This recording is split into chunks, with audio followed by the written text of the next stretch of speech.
Kim agar shu zikrni ixlos bilan erta-matanda bir marta aytsa, agar vaqti yetib kechgacha vafot qilsa jannatga tushadi.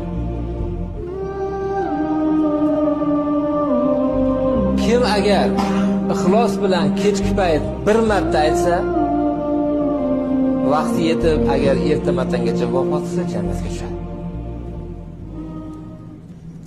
Allohumma anta robbi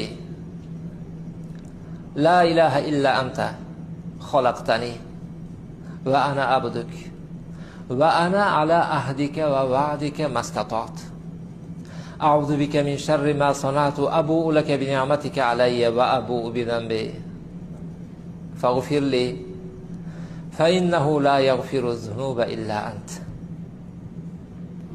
Payg'ambarimiz sollallohu alayhi vasallam aytganlar: